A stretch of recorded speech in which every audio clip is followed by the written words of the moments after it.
sorry for taking so long to make this. It took a lot longer than I expected, and I was busy.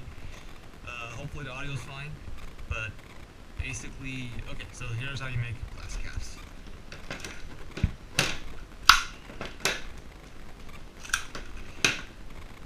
There are 6 molds in total. Most of them are blue. One of them is just peach color, skin color. This one is Shore 60A silicone. This is 40.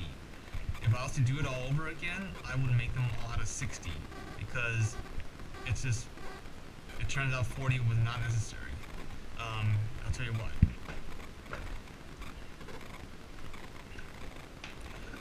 Because of because of the way I made it, it's just the wall thickness between the part and the edge is very thin. So with 60A, it's enough pressure to prevent the resin from leaking out. With 40, it's a bit more dicey, which is like why I came up with this solution I have. But with the 60A, once you close it up, you get these really big clamps from Home Depot.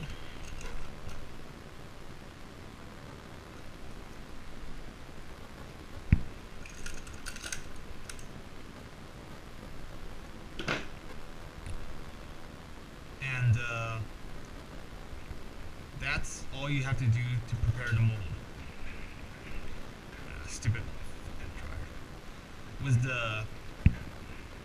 With the 40A, you have to put on this like pressure retention ring.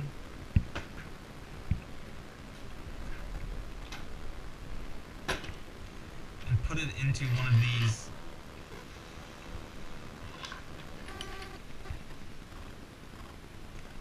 you wanna align it where all 5 vent holes are fully visible. And then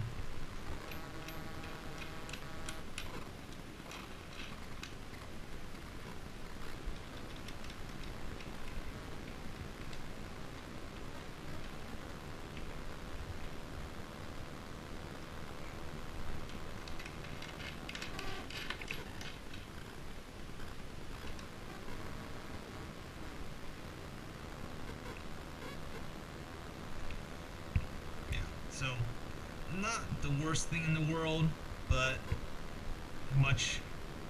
that would be much faster. So if I was to do it all over again, I would use 60A for all the mold halves. The mold halves are 1/2 3D print, 1/2 silicone.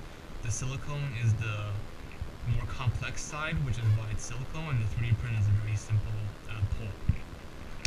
But once you have a mold like this, you want to prepare at least 3 at a time. That's how many it is to efficiently cast it.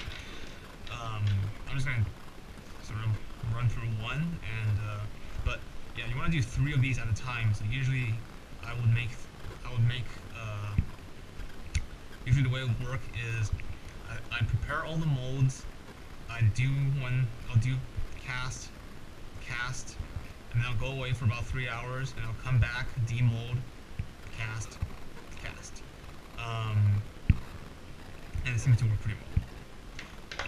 It takes about 15 minutes, I would say, to do a round of casting, and that makes 9 caps. So it's about half an hour, or at least that's what I've gotten it down to cast 18 caps. Now that's just the casting part. You still have the demolding, and then the sort of cleanup, which is about another half hour. And then there's some other stuff too. Basically, that's kind of the basic setup. So once you have the molds like this, what you want to do is get these straws. And they're basically just you have to get this very specific brand. I think from honestly from Ralph's, and cut them up into thirds. So they're small like this, and basically just fill all the vent holes.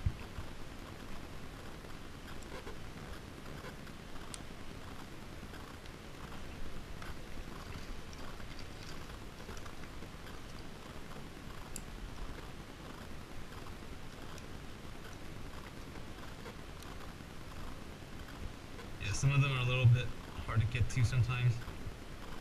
Ideally, when you're putting on the retainment ring, you want to avoid having it overlap where the dry resin is overlapping with the vent holes. Not unworkable, but it's just annoying.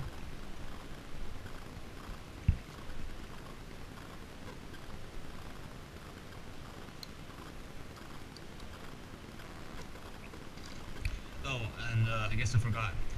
Before you do this, you want to spray release. That's molding 101. It's not as important on the silicone side, but if you want to get it out the 3D printed side, it's pretty important. Now, I've noticed that once you spray it on the first time, it's unlikely that any part will kind of glue to it, but it's a good habit to spray the 3D printed side between each pole. So a mold is fully prepared when it looks like this. The resin basically comes up these vents about halfway, and that's how much you fill it up to. So, you know, I will do this for all 6. But so imagine I have 3 of these, you know, ready to go. Move this aside. It also comes with these little rubber stops, and basically what they are is just a plug. And for this one, usually when I'm doing this one, I will do it last, and I'll just leave the syringe in there as the plug. So for mixing, usually what I do is I get these 24-ounce disposable cups and these 16-ounce ones. These are from Amazon. These are from Dollar Tree. They're very cheap. And these 60 milliliter syringes are also from Amazon. They're also really cheap. I used to use more expensive measuring cups and a larger syringe, but over time I've just gotten it down to what I think is the bare minimum, so that you know, spend as little as possible on material. Now I would also have this cup or something like this, where it's filled with acetone, and that's basically just to clean the mixer. And I put a saran wrap over it. So I have my kind of messed up scale here. The resin comes in 2 containers. There's a small one and then there's a big one. The ratio is 100 to 40, and the amount I use when I try to cast a set is about 100 grams on the 40 on the smaller one and 250 on the larger one. I think it's possible I might have gotten it lower than that, but in my writing that seems to be the last one I stopped by. A lot of this I didn't document very well. If you do 100 and 250, it's definitely enough. If you notice that you have a lot left over and you want to titrate down further, go for it. But basically, you know, you measure 100 grams and then you measure 250. Now, casting best practices sort of has 3 cups, and you do this and you do this and you do that, and you don't have time for that. So basically, the smaller amount of resin is more watery, whereas the larger volume is thicker.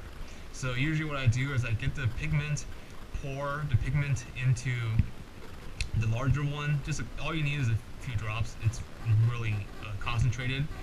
And then I would set my timer for about 12 minutes. Move this out of the way. This just attaches to a standard power drill, like that. And once I set the timer, I pour the smaller cup into the larger one, and then I'll kind of like scrape the sides to make sure I get as much of it in here as possible. Once it's in there, you just mix, And then you try to scrape the bottom as you mix a little bit, not too much, for you're probably scraping the plastic, but just try to get as much of the resin mixed up as possible. I think about a minute is probably enough. So usually when the timer hits like the 10-minute mark is when I'm done mixing. And once you do that, you put it in the pressure pot, and sorry, I have my phone here, so I can't put it. You put it inside, you turn it on, and it starts degassing it. While it's degassing, take the power drill and a cup of acetone, set it to high speed, and then try to spin it for about 10 seconds. And then usually what I do is I just leave it in there and put the saran wrap back on and put this somewhere else. It's probably a good idea to put some saran wrap on the handles so you don't get it too gunky, but it's pretty hard to avoid the rest of the drill since you can't cover up the ventilation or anything. So it takes a while to degas. I think a lot of that has to do with the fact that my pressure pot is a hobbyist, vacuum chamber, it's not a pressure pot. My vacuum chamber is a really hobbyist one. It's not very good. Hopefully your guy has something better. But when it's degassing, you will never get all the bubbles out, but it'll make this one kind of big mushroom usually, and then it'll break, and then it'll come down. And then after that big initial mushroom breaks, you'll just see little bubbles, and that's about as much as you can ask for. In after which case, you decompress it, you take it out, you get your syringe, and then you basically fill it full, and then it's just basically plug it in and start slowly injecting it. One thing that took me a while to figure out was when you fill up the syringe, you have this bit of air here, and because the resin is black, you don't see that air, but it's there. So when you're filling it, don't press beyond, let's say, 20 milliliters, and then once you hit about 20, just to be safe, you fill it again, and then you go back in. Now when you take it out, the resin will very slowly come back up, but it's very slow, so you will have time to fill it up again and then go back and inject another round. It will take 2 injections for each mold. You're basically looking for the resin. You're basically looking for the resin to kind of get to about halfway or above. If it's pouring out the top, that's definitely enough. And once that's done, plug it up, and then do that to the 2 other ones. So each round is enough for 3 molds, and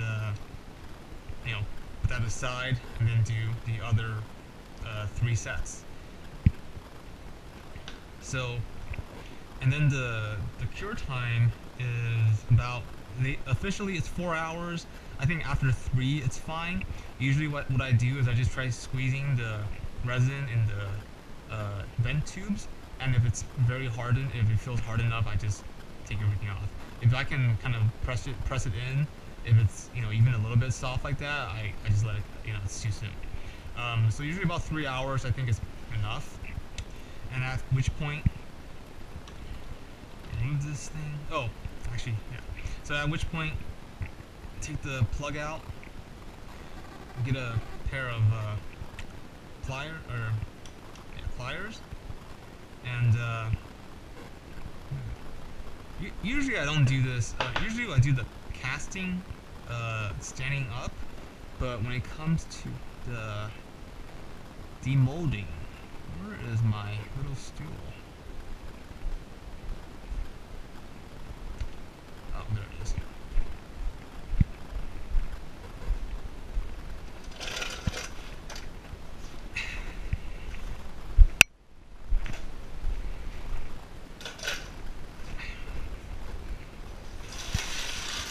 So usually I have like a big cardboard box here that's just for scrap, so for all the disposable cups, and then I would take the mold and basically just pry these out and throw them away, just one after another.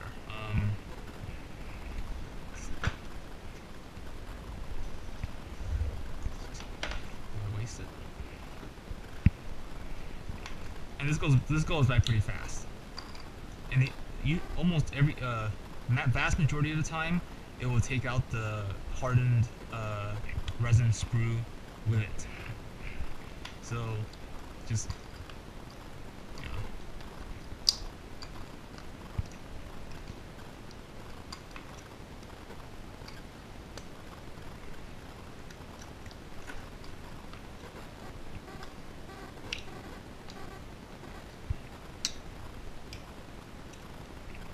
every now and then, you'll notice that the sprue did not come out, so whenever you demold, just remember to clear that vent hole before the next pour. So after you remove, usually I do all the sprue removal at once, so that I just demold them all at once. It's just more efficient that way.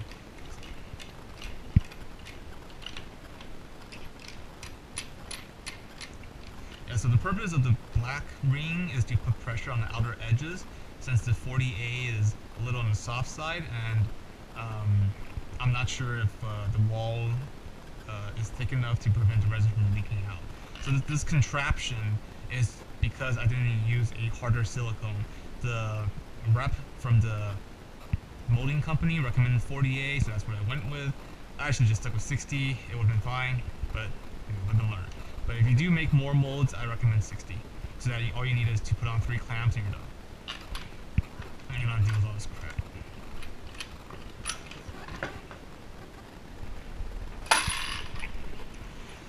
So you take off the retainment ring, get a little wooden plastic spatula like this, and then basically what we're going to do is go around the edge to break the seal. And then you want to pry it out about where you want to stick it into about this middle section and then pry it from there. And usually once you get enough space, you can probably just do it by hand. It's not that hard to pry it, but it does take some strength. So I have 2 spare cup caps where I could put in. I didn't have a third one, so whoops. So usually they come out like this. Usually it's attached to the silicone side, but every now and then it'll be attached to the printed side, and it'll be like that. And basically, it's what you want to do is get the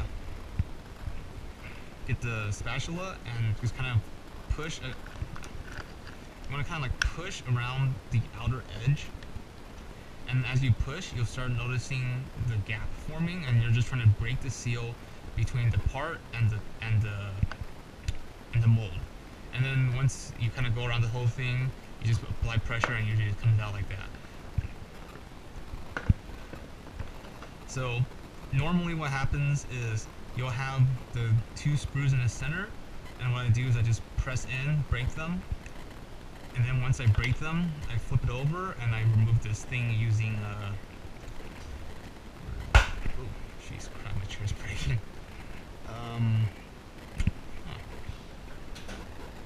Yeah, so these nail punches, you get a set of these at Harbor Freight, and they're useful for both punching out the sprues if they're stuck, as well as kind of prying that thing out, prying out the main screw.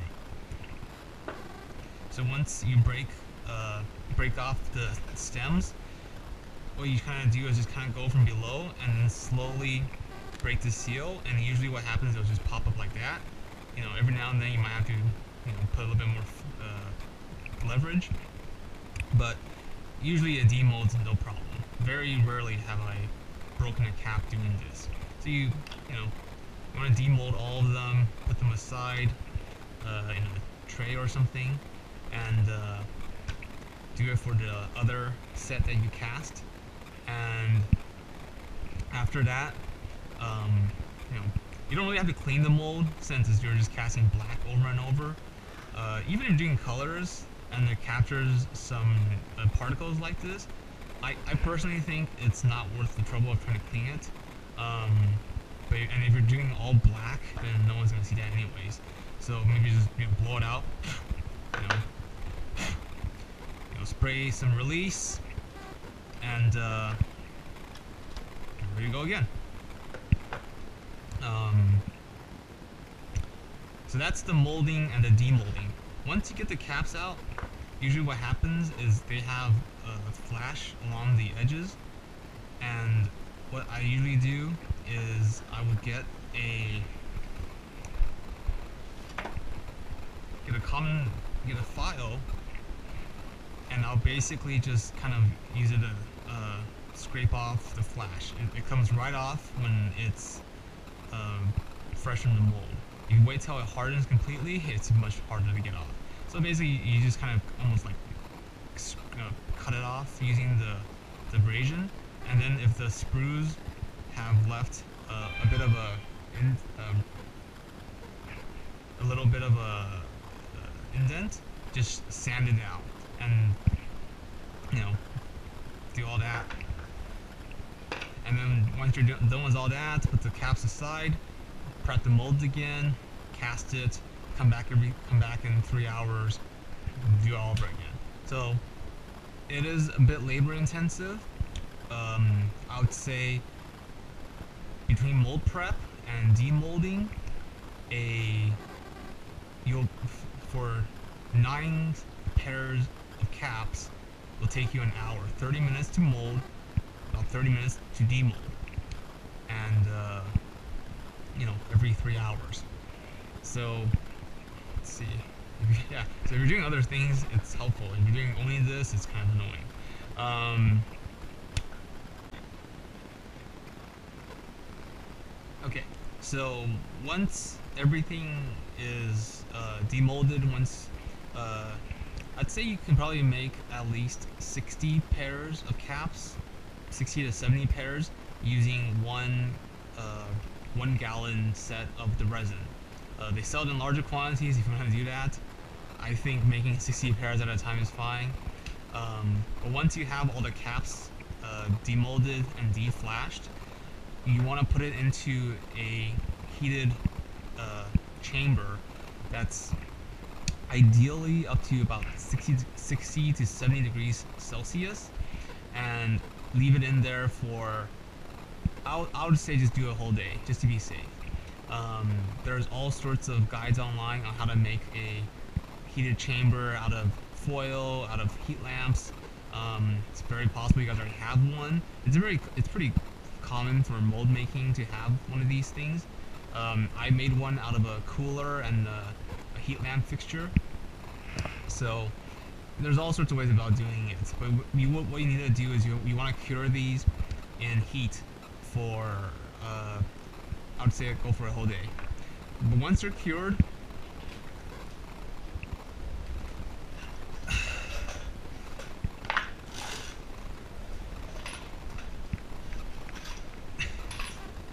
usually what I do is I crash test every single one. So basically I would put this right here, put this big tube over it. This is some drainage tube from Home Depot. I have this big sledgehammer head that seems to fit right into it, and just do that. And then see if it's fine. And then once, put it aside, do it again, put it aside, do it again, put it aside, do it again. So once you have like 140 caps, this goes by pretty fast. It's possible you'll be replacing this little fixture. This is basically just an end cap from Home Depot. They're really cheap, and I can't include all this when I'm shipping it too because I don't have any use for it. I don't know about that one since that's kind of large to ship, but the tube itself was maybe like $8. You just cut it down to size. So that's crash testing basically. Now, what sometimes happens is the crack. It will actually be cracked, but the crack will be be unnoticeable. So you kind of want to do pry it to see if there is a break, and you know, I'd say very if you did the mixing and the curing, less than 5%, it's probably somewhere between about maybe 3% would have a break. So usually the success rate is pretty high. So once you have all the caps, you have to put on the threads. Now, if you guys are able to just buy the heavies without thumbs and just rivet it on, that'll be the best way. But this is a aftermarket kit. So you buy these little threads from McMaster. They're very specific in size, and I haven't found a cheaper supplier of these sizes. But the fastening and the threading basically doubles the material cost. The resin is maybe like $1.50 to $2. This is like $1.50 by itself, and then you have your install stuff too. So if you didn't have to do these and all you had to do was these and rivet it on, this would be a lot more cost efficient. But you know, do what you do. So basically, normally I do this when I'm watching a movie and I just do it on the couch. But so this is a watch face removal tool and press. I built this little adapter for the end of it, and it just so that it goes so that it fits. So basically what you do is you just kind of line up like that.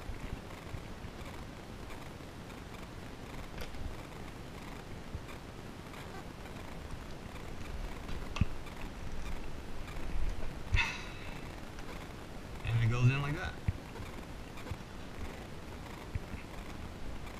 This does get kind of tiring on your hands, so usually a lot of times I actually wear an oven mitt.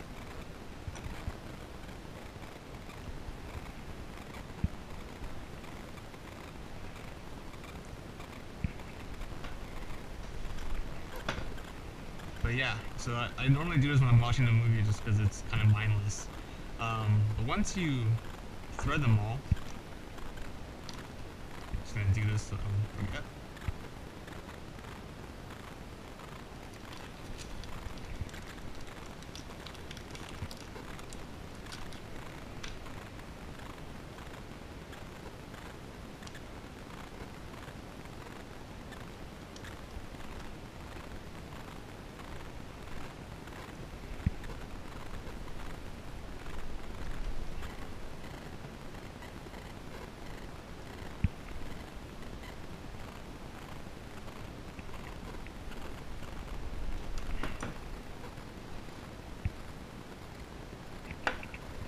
So once you thread them all, your typical kit includes one of these drill bits from China.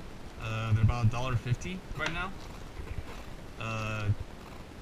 A pair of laces and a long 1/8 Allen wrench. I'll send you the links for all this. And I have a ton of these like thin pen bags from a friend, so I'll include a whole bunch of these too, because I have like thousands. I don't need them, but I find it to be a really handy little packaging thing. And for the screws, I have these small Ziploc bags, and these 4, it's pretty self-explanatory. And this is basically what a customer gets per kit, and right now I'm selling them for $35. Let's see here. Oh, and I would say probably half my customers are from overseas, so they're paying an extra like $10 to $15 shipping. So they're paying like $50 a kit. If there's a way to cost effectively distribute from Europe, you can probably make a lot more money. and also selling it and convincing them, hey, look, if you buy a whole bunch at once, the shipping gets a lot cheaper. That's also another way. So like a small little USPS flat rate box can fit like 10 sets. That's a very cost effective method. So getting clubs to do like a wholesale buy like that is preferred. And then I ask them if you can just send them like one drill bit so that you don't have to. Because honestly, this is just to remove the rivets. That's all you're doing with it. There's no point having it afterwards. So if you cannot have to supply a whole bunch of extra drill bits, you also make a little bit more money. I think Tony from Blood and Iron did say that he wishes these washers were larger. I'll send you the link on McMaster of the ones I buy. You can experiment with larger washers and see how they go. But this is what I've been using. Something I experimented with, but I didn't continue doing because I didn't hear back on feedback, was I got like one big washer and one small washer, and I used both of them. Tony said that actually worked really well. So that's something you can try. But yeah, so that's basically everything, I guess. In terms of what is realistic to ship, obviously the molds and obviously the retainment rings, since this is also stuff that's hard to replicate on your end. I can ship these since they're already pre-made. I'm pretty sure I still have the schematic on my computer, but they're basically just pieces of wood, drill through it, put a big 4-inch bolt, and I just cut this out of a what do you call it, a scroll saw. Yeah, scroll saw. So I just cut these out of a scroll saw. It goes by pretty fast. The retainment rings are 2-part 3D printed, and I epoxied the ends. They should last you, but I guess if you need replacements, just let me know and I can probably send you some.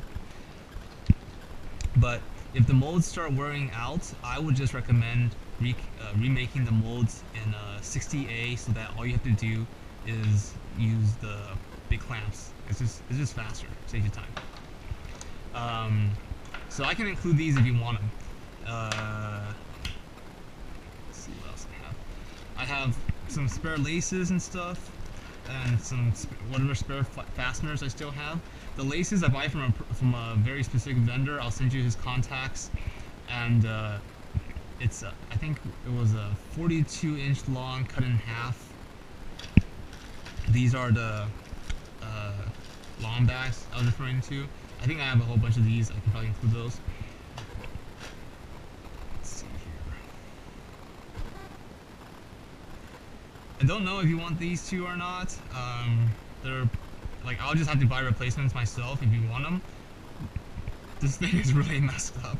So if you guys already have a measuring system, I guess I can just keep it. Yeah, because some of this is tooling just for the caps, and some of this is just generic casting equipment that I still use. So like the pressure or the vacuum chamber, it's really not economical to ship something this large, especially since this whole thing is like $100 from Amazon. I can include all the clear cups I still have. I still have about 20 of these, and then you can just buy these from Dollar Tree and order these from Ralph's. You can get this from BJB when you order the resin. It's a very common mixture, and power drill to power drill. I'll include all the syringes I still have, and I'll include a bunch of these plugs. Let's see, and I'll also include this master mold for making more molds if you decide to do that.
So making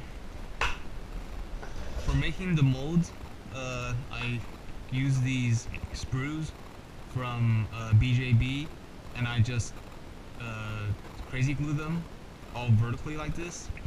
And there's a center sprue that tends to break off. So what I would recommend is just using one of the acrylic rods and just gluing it there. And whenever you demold it, it'll most likely break off, and then you have to glue it back on and do it. Making the molds isn't a ton of fun. It's a little tedious, but you just gotta do it once. And you know, just tape up the surroundings of this, and then fill it up. You know, you'll fill it up, and you'll have all these sprues sticking out of it. You know, once it cures, you come back, and then you just kind of break it apart to demold it, and then you have your mold half. I personally don't think you'll have to do that, but it's there if you need it.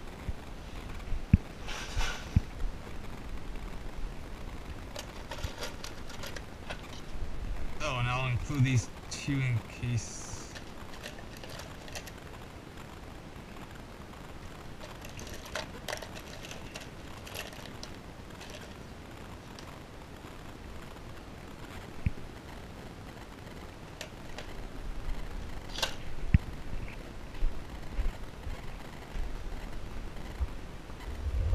So basically, I don't remember if I actually used these or not, but they were a way to hold the vent sprues so that it doesn't kind of just like tip over, because that was a really annoying thing that was happening. So, you know, I'm gonna put those as well. Let's see, am I missing anything?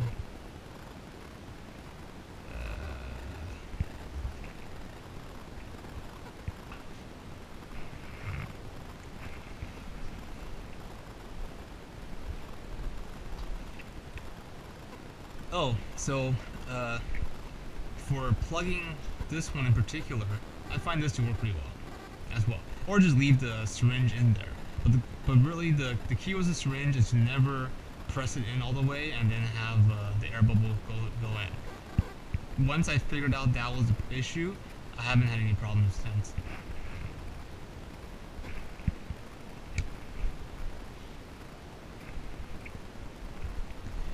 But yeah, I guess that's all there is to it. So let's recap. Molds, master mold, whatever spare stuff I still have, spare Ziploc bags, spare cups. I can put these 3 in if there's space in the box, but these are like $5 from Home Depot, so it might just be more cost effective just to get your own. But you will need a vacuum chamber, a power drill, a mixer,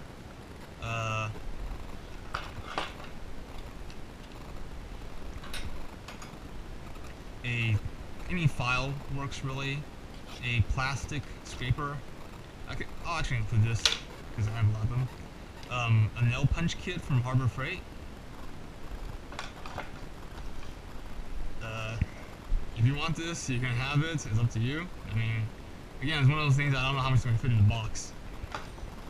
And this is also pretty gunked up as well. And then all you need is a pair of pliers and this thing. Oh, and obviously, I don't have sending this, since you need this and I don't have any use for it.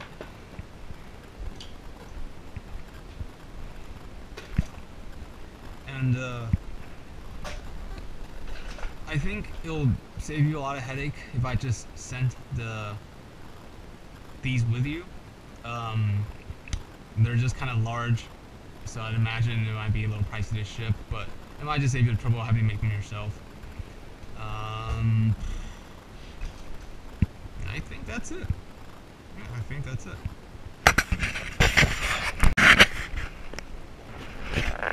Oh, and I totally forgot. I'll send this thing and this sledgehammer head. I don't know if I can send that in any cost-effective way, but you can buy this. You can buy like a 8-foot section from Home Depot for under $10 and just saw it.